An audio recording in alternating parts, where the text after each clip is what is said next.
Nuk është evlia për evliave të Allahut ai cili fluturon në qiell dhe ecën nëpër ditë. Por evlia për evliave të Allahut është ai cili qëndron në fenë e Allahut deri në momentet e fundit. O ju vllazën, thonte radiyallahu ta'ala anhu a'zamul karama luzumul istiqama.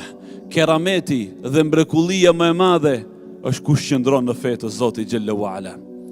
Andaj be fjalëve të tij radiyallahu ta'ala anhu gjithashtu ishte: mos pyet për ata që kanë deviju si kanë deviju. Si devijoi filani?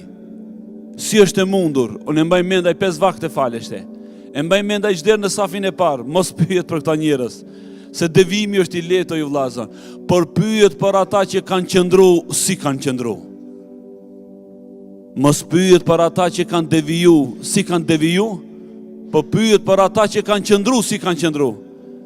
Wallahi që të qëndron njeriu në fenë e Allahut Azza wa Jall dhe mos lëkundet prej saj derisa ta takon Allahun, kjo është mrekullia më e madhe. O ju vllazërit e mi, ne nuk e dim se çfarë valet të belajave dhe sprovave të na vijnë. Nuk e priti ki popull një herë se do të vijë komunizmi për herë dhe mbajti 20 vjet dhe e shërnjosi Islami për këtyre vendeve. Pse? Për arsye se thuhet se para komunizmit arriti Islami në fije të penit. Dhe Allahu xhallahu ala e dërgoi në mesin e këtij populli një pushtetar zullumçar dhe bashkatroi Islamin, Allah i na ruajt. Andaj e ishte edhe gajlja më e madhe e të gjithë pejgamberëve të Allahut alayhimus salatu wassalam, që nga Ademi edhe Nuhi edhe Ibrahimi edhe Musa edhe Isa edhe Muhamedi sallallahu alaihi wasallam, o Allah na jep qëndres në këtë fe derisa të takojmë. Thot Aisha radhiyallahu anha çoheshte natë pejgamberi sallallahu alaihi wasallam dhe thonte ja muqallibal qulubi thabbit qalbi ala dini. O rrotulluesi zemrave, ma përforco zemrën time në fen tënde, la ilaha illallah. Nëse Muhamedi biri Abdullah salawatu rabbi wa salamu alayhi pas ka pas nevojë që ti lutet Allahu xhelle xhelalu që t'ja përforcon zemrën e Islamon edhe ty, mirë po ju vëllezërit